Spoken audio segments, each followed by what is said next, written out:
programme. It's 5 p.m. in New York, 10 p.m. here in London, and 6 a.m. in Pyongyang. That's where North Korea's state news agency are reporting that the country's leader... Well, failure in Afghanistan is not an option. That's what the new NATO Secretary-General, Anders Fogh Rasmussen, has said on his first day in office. You're going to have more as well, Aaron, in World Business Report on this story. And the markets are obviously going to be watching this EU summit very closely. Oh, absolutely. They're watching it like a hawk, because what they want to see is some stability, some reassurance that the Eurozone stands united, stands collective. Well, it was to be Mahmoud Ahmadinejad's crowning glory, a week of official ceremonies to mark his second term in office as Iran's president.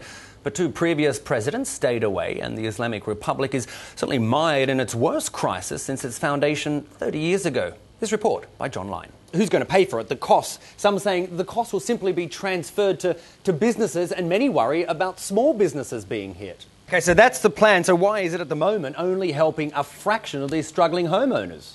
Well, an entire town in China's Qinghai province is in quarantine after a second person died of pneumonic plague. Okay, well, let's talk about this rather remarkable event, because millions of people across Asia were plunged into darkness yesterday by the longest total solar eclipse of this century. Let's do it.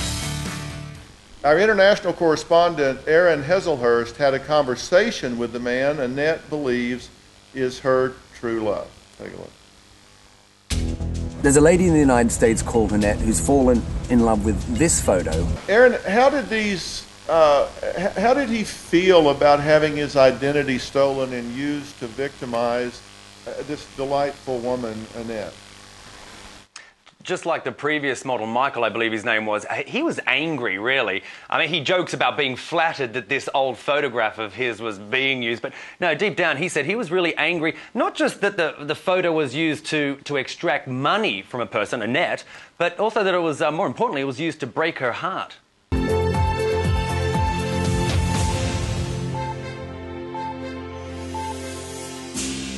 To go to dinner at the White House, so just pop along, say I'd like to come in. Give it a shot. There you go. Lovely. You've just got to dress the part, have you? That's the trick. And look the part. If you look the part, walk in with confidence as if you belong there. A bit like getting an upgrade on a plane. It is. So they say. So they say. It'd be nice, wouldn't it? The Dubai story. Yeah. Boy, really rocking the market. Help me, Aaron, what have you got for us? I didn't know kissing was a mystery, or why we kiss was a mystery. Because no other animals kiss.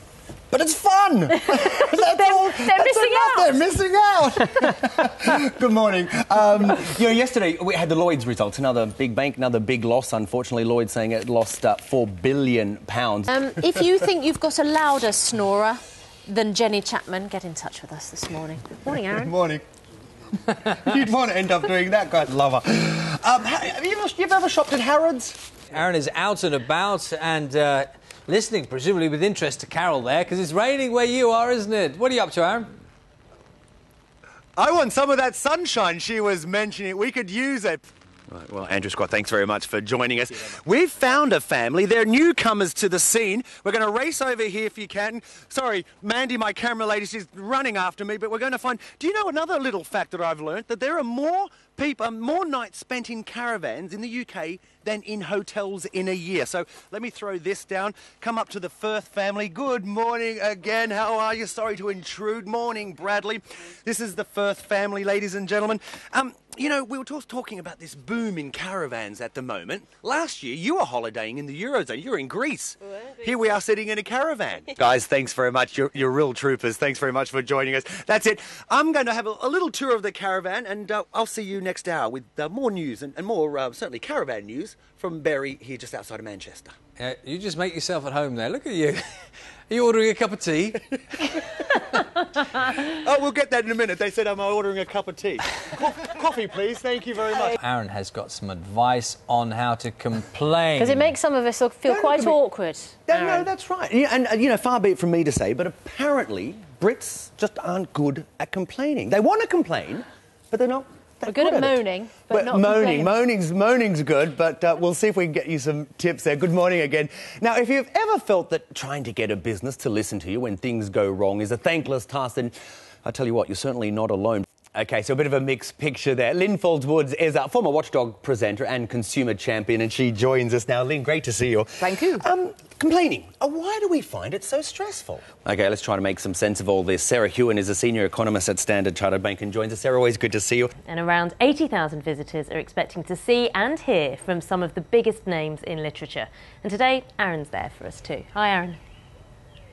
Absolutely. Good morning again. As you said, from Hay on Wye, a rather quiet Hay on Wye at the moment, but mark my word, come a few hours, this is going to be heaving with bibliophiles. And on that note, I'm going to swap you that microphone. Sure. You're going to give me this book here.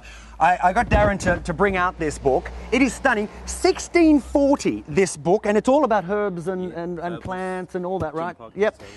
$5,000. If you've got $5,000, Bill Nags, I'll bring it back for you. But it is a stunning book and it is a stunning little town. We're going to have much more from here this morning. And just one little interesting note, it has twin towns, one in Belgium, one in Timbuktu, in Mali, in West Africa. So go figure. But I'll see you very shortly. Right. Just be careful with the book. It's £5,000. You're waving it around like a pamphlet. I know.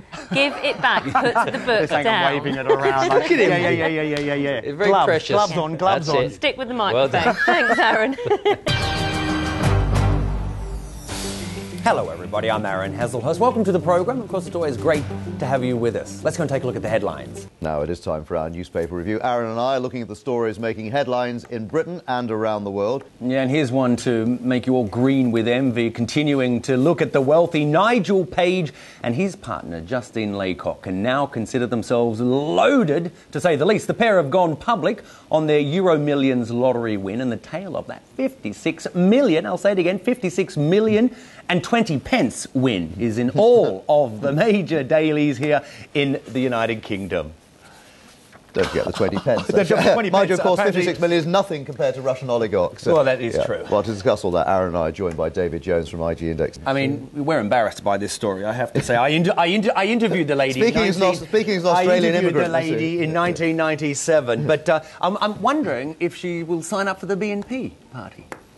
Let's wait and see on that one, shall we? Sure. Not an easy task talking about the Daily Telegraph, MI5 and Whitehall in this torture cover-up. That's their story. And of course, very senior judge here in the UK is saying, if I can read this, that there was such a culture of suppression. How do you think something like this will go down in the US? Chinese banks continue to lend despite the attempts by the authorities to try and cool inflation. Let's go over to Mr. Cool himself. Rico is on in Singapore. Do you like that, Rico? I like that, That's Aaron. good. I like that. Wine sales internationally were weak due to a very strong Aussie dollar. Aaron. Okay, don't look at me like that when you say low carb, by the way. Very briefly, Rico, I've got to get you to work on that lager. It's lager, mate, lager. Let's talk about Westpac, of course. Because I don't drink beer. I know don't drink you're beer. a good boy. That's a problem. I can see the halo right now.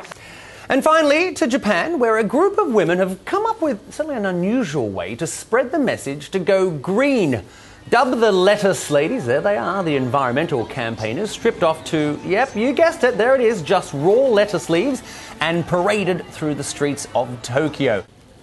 Well, that's all the news for now. Do keep up to date with BBC World News on your travels, or, of course, check out our website at bbcworldnews.com. Enjoy your journey. Here's the weather now with Daniel Corbett.